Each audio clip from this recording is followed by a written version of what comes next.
ചലച്ചിത്ര academy ചെയർമാനായിരുന്ന പ്രേംകുമാറിനെ UDF സ്ഥാനാർത്ഥിയാക്കുന്നതിൽ അനിശ്ചിതത്വമുണ്ട്. തെരഞ്ഞെടുപ്പ് മുന്നൊരുക്കങ്ങളുടെ ഏറെ മുന്നോട്ട് പോയ ശേഷം പ്രേംകുമാറിനെ സ്ഥാനാർത്ഥിയാക്കിയാൽ ഗുണം ചെയ്യുമോ എന്ന കാര്യത്തിൽ നേതൃത്വത്തിൽ ഒരു വിഭാഗത്തിന് ആശങ്കയുണ്ട്. UDF അധികാരത്തിൽ വന്നാൽ പ്രേംകുമാറിന് മറ്റൊരു പദവി നൽകിയാൽ മതിയെന്നും അഭിപ്രായമുണ്ട്. പ്രതിപക്ഷ നേതാവുമായും KPCC അധ്യക്ഷനുമായും ജില്ലയിലെ കോൺഗ്രസ് നേതാക്കൾ നടത്തിയ ചർച്ചയ്ക്ക് ശേഷമായിരിക്കും ഇക്കാര്യത്തിൽ അന്തിമ തീരുമാനം. CPM നേതൃത്വവുമായി ഉടക്കിയ പ്രേംകുമാറിനെ ഒപ്പം നിർത്താൻ നേരത്തെ മുതൽ തന്നെ നീക്കം നടന്നിരുന്നു. AICC തലത്തിലടക്കമുള്ള ചർച്ചകളടക്കം ഇക്കാര്യത്തിൽ നടന്നു എന്നതാണ് സൂചന. ഇതിൽ വളരെ പ്രധാനപ്പെട്ട കാര്യം പ്രേംകുമാർ എന്ത് നിലപാടെടുക്കുമെന്നതാണ്. എന്തായാലും ചർച്ചകളും ആളുകൾ ബന്ധപ്പെട്ടു എന്ന കാര്യം കൂടി പ്രേംകുമാർ സ്ഥിരീകരിച്ചിട്ടുണ്ട്. പ്രേംകുമാറിനെ 2 മണ്ഡലങ്ങളിൽ സ്ഥാനാർത്ഥിയാക്കുമെന്ന പരിഗണനയുണ്ടായിരുന്നു. പക്ഷേ അതിലെന്ത് സംഭവിക്കുമെന്ന കാര്യത്തിലാണ് ഇനി വ്യക്തത ഉണ്ടാവാനുള്ളത്. ഡാൻ കുര്യൻ ചേരുന്നുണ്ട്. ഡാൻ, ആദ്യം കാട്ടാക്കട, പിന്നീട് കഴക്കൂട്ടം, ഈ 2 മണ്ഡലങ്ങളിൽ പരിഗണിക്കുമെന്ന ചില അഭ്യൂഹങ്ങളൊക്കെ വന്നിരുന്നു. പക്ഷേ കോൺഗ്രസിന് ഇതിലൊരു സ്ഥിരീകരണം ഉണ്ടാവാറില്ല. ഡാൻ്റെ റിപ്പോർട്ടാണ് അല്പം കൂടി പ്രായോഗികത നമുക്ക് ഫീൽ ചെയ്യുന്നത്. കാരണം ഈ ഘട്ടത്തിൽ പ്രേംകുമാറിനെ കൊണ്ടുവന്ന അത് ആശയക്കുഴപ്പം ഉണ്ടാക്കില്ലേ എന്ന തോന്നൽ സ്വാഭാവികമായും ഉണ്ടാകും. മാത്രമല്ല പ്രേംകുമാറിന് എത്ര കണ്ട് വിജയസാധ്യതയുണ്ട്. കഴക്കൂട്ടവും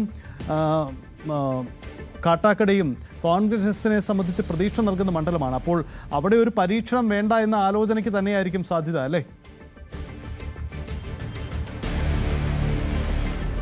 അതായത് കാട്ടാക്കടയിൽ നാടാർ സമുദായത്തിൻ്റെ കൃത്യമായ ഒരു പിന്തുണ ഉറപ്പാക്കിയാൽ പ്രേംകുമാറിനെ അവിടെ സ്ഥാനാർത്ഥിയാക്കിയാൽ ജയിച്ചു കയറാൻ കഴിയും, ഒരു കടുത്ത പോരാട്ടം കാഴ്ചവെക്കാൻ കഴിയുമെന്ന പ്രതീക്ഷയിലായിരുന്നു UDF ക്യാമ്പ്. അതുപോലെ തന്നെയാണ് കഴക്കൂട്ടത്തും. അദ്ദേഹത്തിൻ്റെ ജന്മനാടാണ് കഴക്കൂട്ടം. അതുകൊണ്ട് കഴക്കൂട്ടത്തും പ്രേംകുമാറിന് ഒരുപാട് വ്യക്തിബന്ധങ്ങളുണ്ട്. അങ്ങനെയാണ് ഈ 2 മണ്ഡലങ്ങളിൽ ഏതിലെങ്കിലും ഒന്നിൽ പ്രേംകുമാറിനെ സ്ഥാനാർത്ഥിയാക്കിയാൽ മികച്ചതാകും എന്ന ചർച്ചകളൊക്കെ കഴിഞ്ഞ ദിവസം കോൺഗ്രസ് ക്യാമ്പിൽ ഉണ്ടായത്.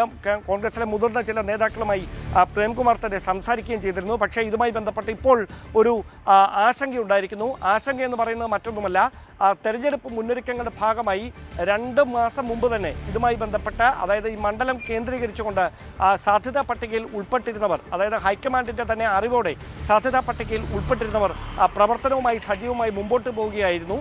അതുമായി ബന്ധപ്പെട്ട് അവർ ഭവന സന്ദർശനവും മറ്റ് ബൂത്ത് തലത്തിലുള്ള പാർട്ടി പരിപാടികളുമൊക്കെ സംഘടിപ്പിച്ചുകൊണ്ടായിരുന്നു മുമ്പോട്ട് പോയിക്കൊണ്ടിരുന്നത്.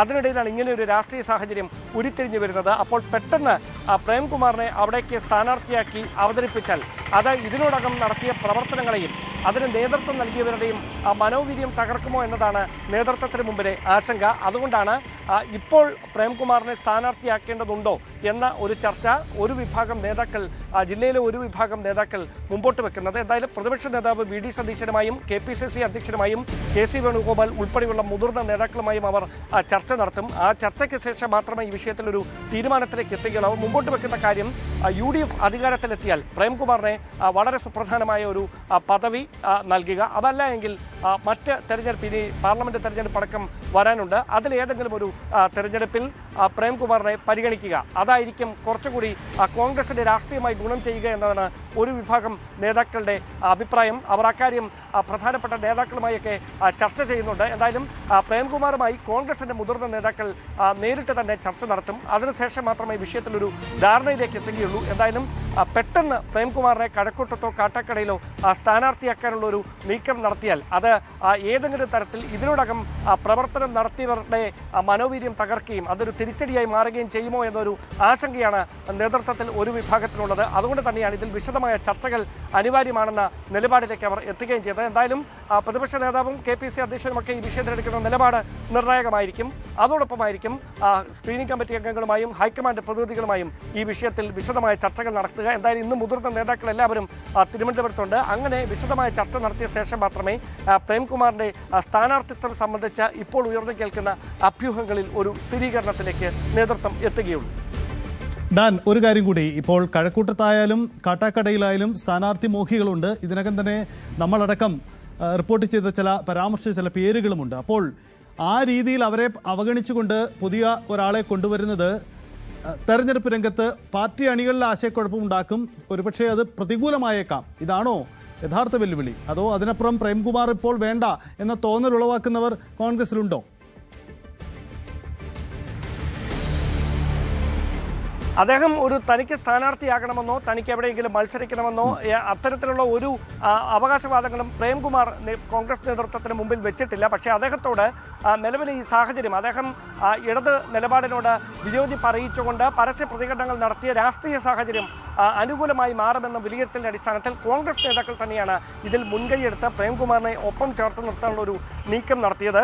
അതിന്റെ ഭാഗമായിട്ടാണ് അദ്ദേഹത്തെ നിയമസഭയിൽ മത്സരിപ്പിച്ചാൽ എന്തുകൊണ്ട് ആയിക്കൂടാ എന്ന ചർച്ചകൾ കഴിഞ്ഞ ദിവസങ്ങളൊക്കെ സജീവമായി തന്നെ നടന്നത്. അതിന്റെ ഭാഗമായാണ് നാടാർ സമുദായംഗമായ പ്രേംകുമാറിന് ഏറെ സ്വാധീനമുള്ള കാട്ടാക്കടയിലോ കഴക്കൂട്ടത്തോ അദ്ദേഹത്തെ മത്സരിപ്പിക്കണമെന്നൊരു ചർച്ച നേതൃത്വത്തിൽ ഒരു വിഭാഗത്തിന്റെ ഭാഗത്തു നിന്ന് ഉയർന്നത്. പക്ഷേ അതിനിടയിലാണ് ഇപ്പോൾ ഈ നിലവിലെ രാഷ്ട്രീയ സാഹചര്യത്തിൽ ഓരോ മണ്ഡലങ്ങളും ഓരോ വോട്ടും നിർണായകമായ ഒരു തെരഞ്ഞെടുപ്പിൽ ഒരു ഭാഗ്യപരീക്ഷണത്തിന് പെട്ടെന്ന് തയ്യാറാകണമോ എന്നൊരു ആശയം, അത് ആശയക്കുഴപ്പം അത് നേതൃത്വത്തിനിടയിൽ ജില്ലയിലെ നേതാക്കൾക്കിടയിൽ ഉണ്ടായിരിക്കുന്നത്. അങ്ങനെയാണ് ഇപ്പോൾ പുറത്തു വരുന്ന വിവരങ്ങളിലേക്ക്, അതായത് UDF അധികാരത്തിലെത്തിയാൽ പ്രേംകുമാറിന് ഏറ്റവും മാന്യമായൊരു പരിഗണന നൽകി മറ്റൊരു പദവിയിലേക്ക് നിയോഗിക്കുകയല്ലേ കൂടുതൽ ഉചിതം എന്നൊരു ചർച്ച ഇപ്പോൾ സജീവമായിരിക്കുന്നത്. കാരണം ഈ തെരഞ്ഞെടുപ്പിന്റെ മുന്നൊരുക്കങ്ങൾ നേരത്തെ തന്നെ ഈ പറയുന്ന കാട്ടാക്കടയിലും കഴക്കൂട്ടത്തുമൊക്കെ നേരത്തെ തന്നെ സജീവമായി പുരോഗമിക്കുകയാണ്. നേതൃത്വത്തിന്റെ അറിവോടെ തന്നെയാണ് അതുമായി ബന്ധപ്പെട്ട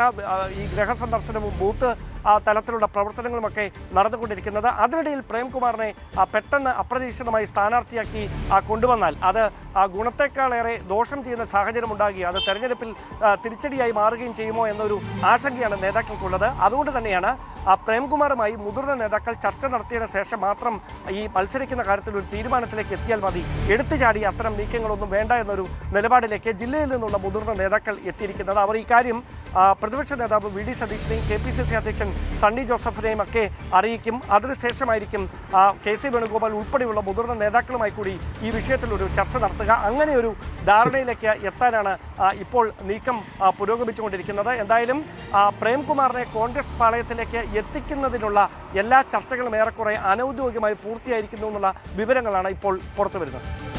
യെസ്, അതാണ് സാഹചര്യം. എന്തായാലും ഒരു കാര്യം ഉറപ്പാണ്, പ്രേംകുമാർ UDF പാളയത്തിലേക്കാണ് കോൺഗ്രസ് അനുഭാവിയായി മാറും. പക്ഷേ സ്ഥാനാർത്ഥിയാകുമോ എന്ന കാര്യത്തിൽ ഉറപ്പില്ല. അതാണ് ഡാൻ സൂചിപ്പിക്കുന്നത്. കാരണം ഈ അവസാന ഘട്ടത്തിൽ സ്ഥാനാർത്ഥിയാക്കുന്നതിനേക്കാൾ പ്രയോജനം ചെയ്യും, ഒരു പക്ഷേ ക്യാമ്പയിൻ അടക്കമുള്ള കാര്യങ്ങൾ ഉൾപ്പെടുത്തുകയും ചെയ്യാം. ഇതിനിടയിൽ അദ്ദേഹത്തെ അനുനയിപ്പിക്കാൻ CPM നീക്കം നടത്തിയിട്ടുണ്ട്. പക്ഷേ ഇതുവരെയും പ്രേംകുമാർ അതിന് വഴങ്ങിയിട്ടില്ല എന്നതാണ്. ഇന്നലെ കഴക്കൂട്ടം MLA കൂടിയായ കടകംപള്ളി സുരേന്ദ്രൻ അദ്ദേഹത്തിൻ്റെ വീട്ടിലെത്തിയെങ്കിലും കാണാൻ പോലും കൂട്ടാക്കിയിട്ടില്ല പ്രേംകുമാർ എന്ന പ്രധാനപ്പെട്ട കാര്യം കൂടി പുറത്തു വരുന്നത്.